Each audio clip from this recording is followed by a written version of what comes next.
Selamat sore, baca Batam Pos. Bertemu dengan saya Juanda di edisi Hot News 18 Juli 2023. Nah, dalam edisi kali ini saya ditemani oleh Bang Yusuf, Wapimpren Batam Pos, dan Bang Tahal. Ini Wapimpren juga dua-duanya. Ini ada beberapa berita yang sudah masuk ke email redaksi, itu sudah cukup banyak gitu. Ada sekitar 28 berita yang sudah masuk. Nah, berita-berita ini bermacam ininya. Ada mulai dari pendidikan, ekonomi, sosial, dan juga ada dari kabar ekonomi.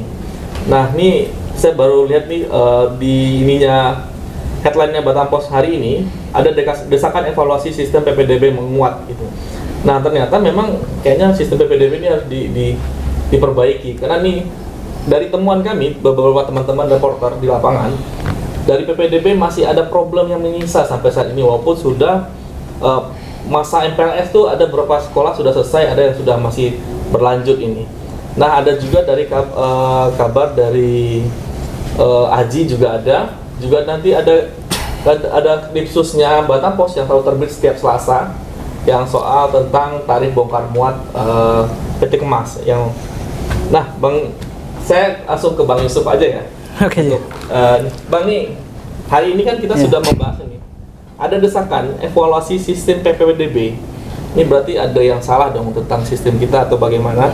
Sehingga masih, ya maaf, di Batam ada katanya masih menyisakan masalah nih Bang, masih menyisakan problem yang ada berapa siswa yang masih menunggu atau wali murid menunggu masuk sekolah tertentu gitu Bang.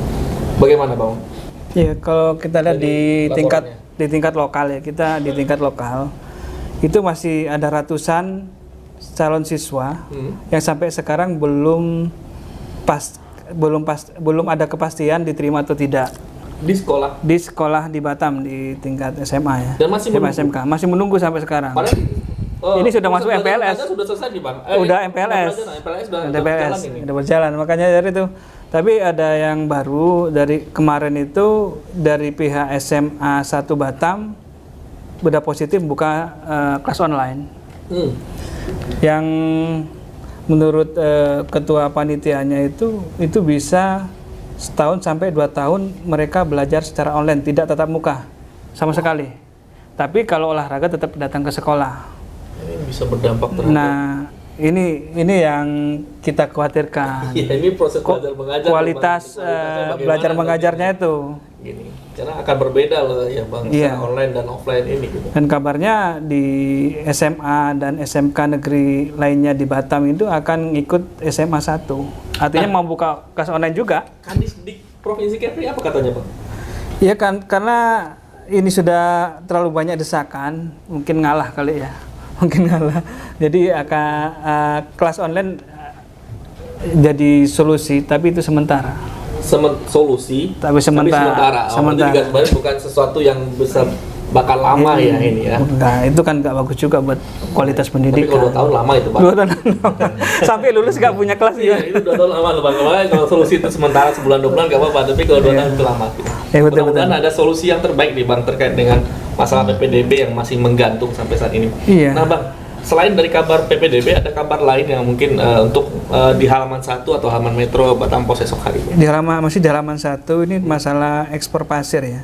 Ini ada komentar dari Wakil Perdana Menteri Singapura ya, Lawrence Wong. Bahwa kalau menurut mereka itu sebenarnya pemerintah Singapura tidak terikat langsung dengan masalah ekspor impor pasir, tapi itu di sektor komersial, artinya di sektor swasta. Yang bisa dipastikan oleh pemerintah Singapura itu sektor swasta ini harus patuh pada aturan negara pengekspor dan aturan-aturan yang ditegakkan di negara ekspor dan maupun yang di Singapura. Gitu. Oh, berarti mereka bisa menegaskan mereka mengikuti aturan yang harus, ada yang terutama masalah dampak lingkungannya. Nah, satu Bang, jangan banyak nanti Bang Tahang ada mau menyampaikan ada berapa berita Bang? Banyak ada beberapa berita juga nih dari daerah Tanjung Pinang dan Bintan ya. Bang, dari Metro Bang, dari Metro. Oh, Metro. Oke, Metro itu ada ini masalah apa namanya sekarang itu beberapa hari kita hujan. dari BMKG nih, siklon tropis Talim namanya. Ini bakal pengaruhi gelombang di Kepri itu akan tinggi lagi. Oh, berarti ini bagi yang beraktivitas di laut ya harus hati-hati dan waspada ya Bang ya? Iya, setiap saat di cuaca di laut memang harus kita waspadai. Mudah-mudahan apa yang beraktivitas di laut dan lain-lain tetap selamat ya Bang? Selamat, karena terlalu banyak peristiwa. Terlalu banyak peristiwa di kita. Jangan sampai ada biar. Ya, Bang Tahang. Siap. Aduh, ini sore keberapa kita nih Bang? Lagi sore keberapa kita ketemu. Bang Tahang, Iya. ini dari Bang Yusuf sudah jelasin nih Bang, halaman 1 apa, halaman Metro ngasih spill berita apa, nah halaman Pokepri. Tapi sebelum abang ini sudah 3 ya Bang, cukup 2 aja deh boleh ya Bang? Oh ya, oke. 2 aja berita ya, mungkin kalau banyak-banyak nanti nggak mau nanti beli. Harus bisa baca koran Batam Pos esok hari nih, untuk esok hari. Iya, kalau dari Pinang juga masalah PPDB juga jadi persoalan di di SMA Negeri 2 Tanjung Pinang itu ada sekitar 256 murid yang nggak di Tanjung Pinang masalah PPDB juga masih padahal SMA 3-nya kekurangan murid. Iya, mungkin enggak pemerataannya. Sekolah-sekolah. Di SMA Negeri 2 ini ada 717 pendaftar ya. Sekitar 256 murid yang enggak tertampung. Tapi Disdik Kepri udah beri solusi dengan menambah rombongan belajar, Rumbel. Kenapa gak dibagi ke SMA 3-nya sih? Oh iya. SMA 3 cuma 19 murid. Mungkin karena ini sistem sonasi itu ya. Mungkin terdekat di sana ya. Yang terdekat. Terus masih image sekolah-sekolah favorit itu masih melekat kadang-kadang. Nah, ada lagi nih Bang, selain kabar PPDB ada kabar lain nih Bang. Terus ini kabar lainnya soal Pelindo yang mau menaikkan tarif pas pelabuhan. Untuk penumpang domestik itu naik dari 10.000 menjadi 15.000 ya. Nggak nanggung-nanggung. Naiknya nggak nanggung-nanggung. Luar biasa naiknya. Terus untuk penumpang internasional itu untuk WNI itu 75.000, sedangkan WNA warga negara asing 100.000 per orang. Ini rencananya kebijakan ini berlaku 1 Agustus. Mulai 1 Agustus bulan depan ya. Bulan depan. Baik. Siap, makasih banyak nih Bang Tahang. Oke. Pasti banyak lagi ya sampaikan, tapi jangan semua disampaikan. Bisa dibaca Batam Pos besok ya. Pastinya harus banyak kalau Batam Pos esok hari. Nah, pembaca Batam Pos itulah bincang-bincang saya dengan Bang Yusuf sama Bang Tahang.